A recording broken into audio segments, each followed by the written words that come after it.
The news from Guyana, the region and the world. Compiled in the News Talk Radio newsroom and powered by DemeraraWaves.com.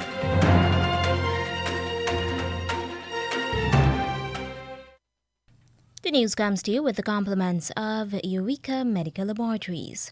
With the news at this time, I am Tiana Jordan. A very good morning to you. To begin the news, here's a look at the lead stories. Opposition lawmaker Sherrod Duncan has been arrested for allegedly offending a senior official of the Guyana Elections Commission. A top private sector official is rejecting claims by the Caribbean Private Sector Organization that Guyana's local content law violates regional trade rules. COVID vaccination cards are being digitized. And in regional news, Antigua and Barbuda will be granting amnesty to illegal immigrants. The Sandals Resorts chain has apologized to the mighty Gabi after a guard slapped him when he inquired about restrictions to access a beach. And for the international news, we'll bring to you the latest bulletin from the BBC World Service. The details will be coming up in just a moment. Don't let the fear of contracting the coronavirus disease deter you from seeking the medical care you need. At Eureka Labs, we ensure the safety of our clients and staff with our rigid sanitization routine. This involves the use of ultraviolet lights to effectively rid the air and all surfaces of viruses and bacteria that may be present throughout the lab daily. The light works to rapidly inactivate microorganisms through a physical process that is invisible to human eye. So the next time you need a checkup, don't hesitate to give us a call on 225-7574 to schedule your appointment. And now the news in detail. Opposition parliamentarian Sherrod Duncan was arrested on Thursday to assist in an ongoing investigation in relation to a cybercrime offense. Police say he allegedly committed the offense on an official of the Guyana Elections Commission, GCOM. Investigators said the politician was arrested after GCOM IT manager Anil Giddings alleged that on January 11th at about 8 p.m., Duncan made offensive remarks about him on a social media program in the Ring. According to the Guyana Police Force, Mr. Giddings said that the opposition lawmaker made derogatory statements in which he was called by name and referred to by disrespectful names, which caused him significant emotional stress and humiliation. Police said they have since downloaded the video from the Facebook page under the name Sherrod Avery Duncan. The opposition A Partnership for National Unity plus Alliance for Change, APNU plus AFC, says the locking up of Mr. Sherrod Duncan amounts to political victimization. Opposition parliamentarian, attorney at law, Amanzo Walton Desir says the government is seeking to shut down opposition criticism. She says that the law is not being enforced in an even-handed manner. I myself personally, life was threatened by a known government supporter who called for me to be marked, called for my home to be picketed, and he is the owner of one of the largest security firms here. I came down to the cybercrimes unit as a member of parliament, as a Guyanese citizen, and I made a report. And to date, that gentleman has not been even invited down to the station to give a statement. And so of serious concern is the unequal application and the selective application of the laws of Guyana. Opposition leader Joseph Harmon says the police facts on the issue reeks of political mischief. Mr. Harmon calls the statements by the GCOM IT manager juvenile and are aimed at distracting Guyanese from the eroding structures at GCOM. The opposition leader says the APNU plus AFC coalition is calling on the Guyana Police Force to rid itself of political interference and conduct itself in a professional manner. In a separate statement, the People's National Congress Reform vowed to do everything to ensure that his rights, especially his freedom of expression, are no longer violated. The PNCR is demanding an immediate investigation into what is clearly a planned, coordinated and orchestrated political attack. The Caribbean Private Sector Organization, CPSO, is objecting to Guyana's recently passed local content legislation on the grounds that it seems to violate the Caribbean community's CARICOM free trade rules. This has prompted the president of the Georgetown Chamber of Commerce and Industry, Timothy Tucker, to call for Guyana to leave the regional single market if this country continues to be disregarded. Speaking with News Talk Radio Guyana 103.1 FM yesterday afternoon, Mr. Tucker says he does not believe that Guyana's local content legislation violates CARICOM's revised Treaty of Chaguaramas that governs free movement, labor, capital, and the rights of establishment in the regional single market. The treaty accommodates flexibility in terms of development, national development for each of its member states. It also caters for, it has a number of other countries within CARICOM that have systems in place to protect their markets and protect their citizens and their business community. One so is Trinidad. There's the Organization of Eastern Caribbean States. There's an entire organization to protect the smaller states in CARICOM. So there are a number of other mechanisms that are there in place for countries to develop its various industries. Meanwhile, the chairman of the Bihari Group of Companies, Suresh Bihari, who is a member of the Caribbean Private Sector Organization, has promised to facilitate a meeting between that organization and the Guyana government. Mr. Bihari is also distancing himself from any criticism of Guyana's local content law, in particular as it relates to the emerging oil and gas industry. In a statement, he is quoted as saying that he welcomes the provisions, protections, and incentives that are provided for all businesses to invest and grow in our oil and gas space. The Health Minister, Dr. Frank Anthony, says that COVID vaccination records are being digitized to provide foolproof cards. His assurance comes against the background of reports of fraudulent provision of Ministry of Health COVID vaccination cards to persons who have not taken a jab. Well, we have a special team within the ministry that is working on the digitalization. We have got most of the physical registers, and we are now putting that in a digital format. A lot of the work has already been completed. Since last year, we have been working with UNDP to buy some of the equipment that is necessary, the computers, the specialized printers and so forth. So we expect that we would get delivery of those special equipment to print the new cards within the first quarter of this year. Official statistics released Thursday afternoon show that 1,186 new cases have been recorded within the past 24 hours. There are now 8,680 active cases, with 8,413 persons told to isolate themselves at home and 121 others who are hospitalized. 13 of the hospitalized persons are seriously sick and are receiving intensive care. Fire Chief Kalamadine Edu has been sent off the job into retirement amid allegations of financial malpractice.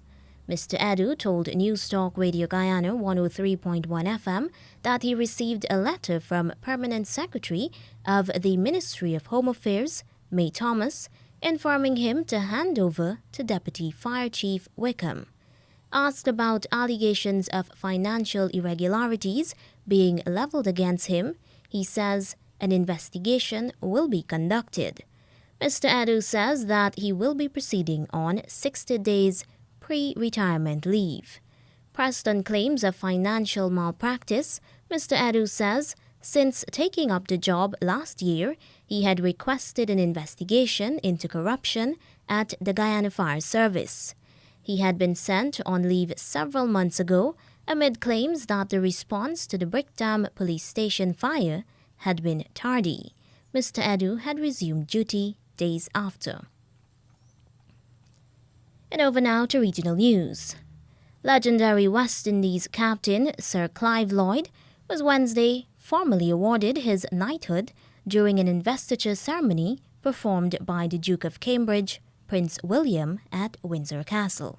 More in this report from TTT News Online. Former West Indies captain Sir Clive Lloyd has been awarded by the British Empire. The legendary captain received the Commander of the Order of the British Empire, or CBE, award for his services to the world of cricket. The CBE is the highest-ranking order of the British Empire and is given to persons in recognition for their positive impact they have made in their work. Also among the awardees was England one-day international captain Owen Morgan and women's snooker player Rhian Evans. That report from TTT News Online. The Antigua and Barbuda government Thursday confirmed that it will grant an amnesty to illegal immigrants. The cabinet will also shortly approach the parliament to grant amnesty to deserving residents whose immigration status is doubtful. The idea was proposed by Prime Minister Gaston Browne last year. Both the governing Antigua and Barbuda Labour Party and the opposition United Progressive Party have sought to leverage the large number of immigrants in the run-up to general elections. Back in the early 2000s, the then opposition UPP had promised citizenship to the large number of foreigners who had been residing there at the time. That party went on to win the elections, ending decades of fears that it had been anti-foreigner. Antigua and Barbuda is home to thousands of Guyanese, Jamaicans, Trinidadians, and nationals of the Dominican Republic. That can happen here in this country. I want Jack to know that the bitch belong to me. That can happen here over my dead body. Tell Jack that I say that the bitch belong to me. Look, that bitch is mine. I could wait any time. Despite what they say, I can wait anywhere. That bitch is mine. I could wait any time. Despite what they The management of Sandals Barbados Resort has apologized to Cultural Ambassador Anthony Gabby Carter for a dispute in which the distinguished singer-songwriter was allegedly assaulted by a security guard. The incident occurred on Saturday when Carter was with human rights lawyer Lalu Hanuman and two other social activists examining various sections of the Dover Beach area, where public beach access has been reportedly restricted. During the tour, the team stumbled on 5 signs erected by the luxury resort prohibiting non-guests from venturing within meters of the beach in front of the South Coast property. It was then that Gabby, carrying a sign that read, "This beach is mine," was instructed to move from the spot which, according to him, is a public beach. He refused, noting that 2 years prior, he was informed by management that the illegal signs would be removed. Neither has expressed any serious intention to pursue the matter with the police.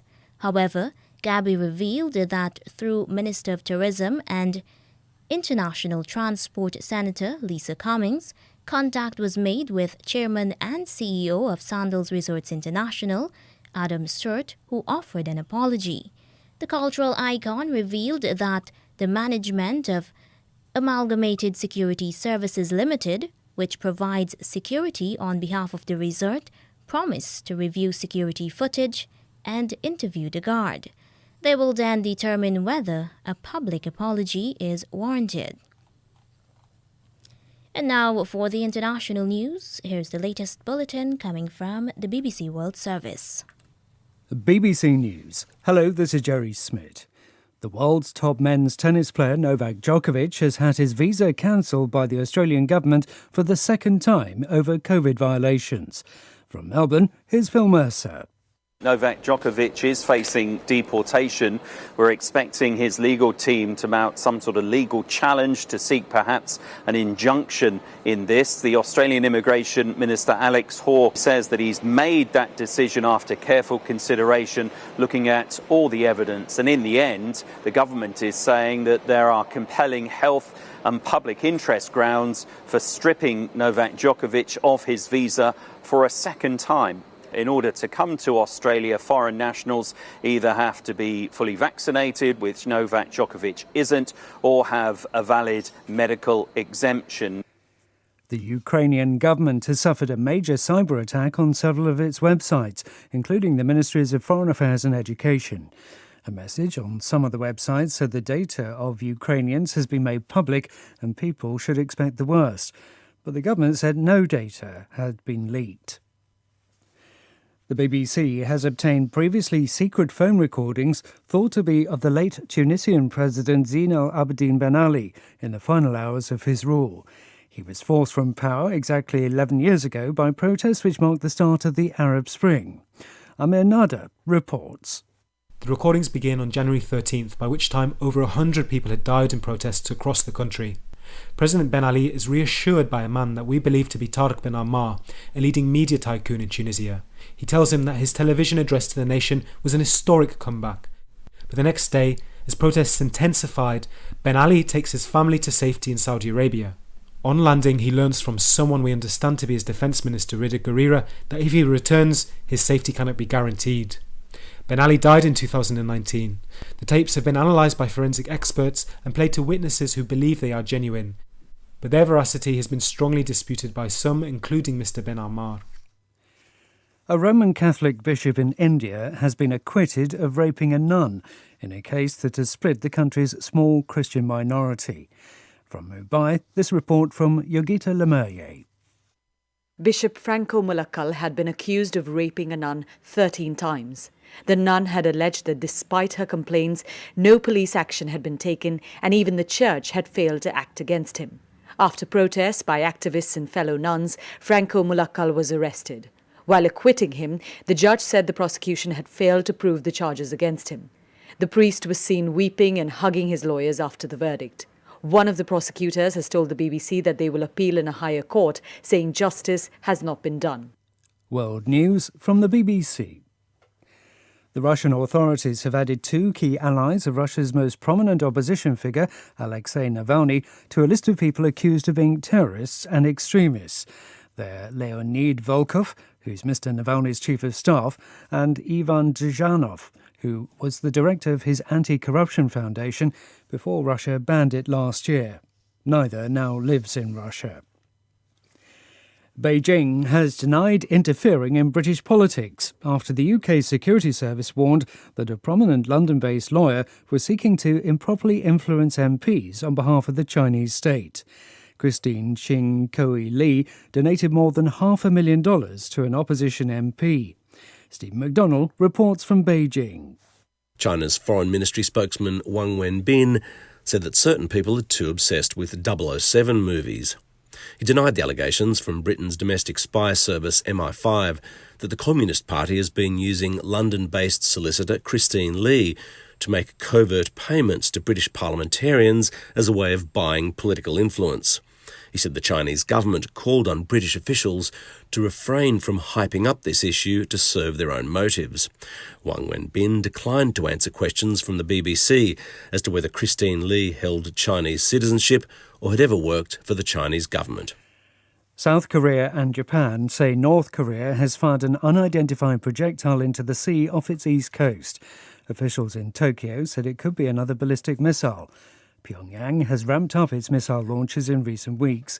It's been testing new hypersonic weapons.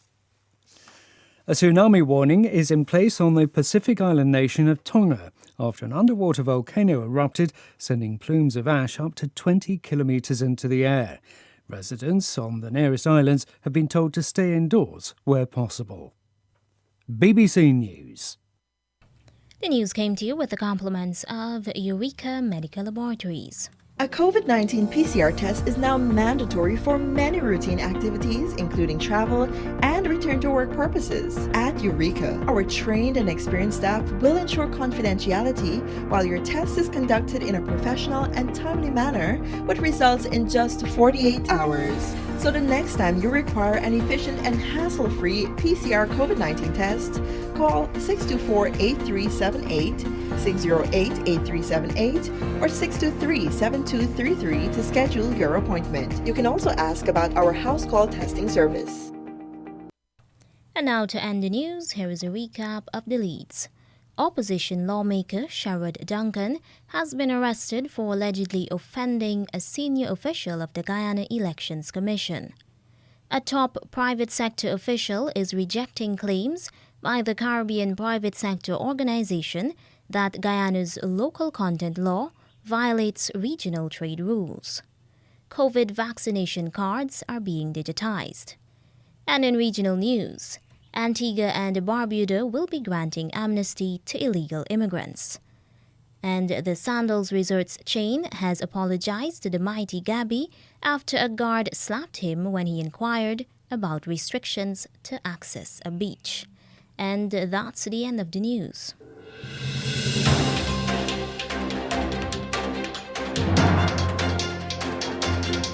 This has been the news, compiled in the News Talk Radio Newsroom. For ongoing updates, visit demerarawaves.com, and you can check facebook.com/demwaves and twitter.com/demwaves.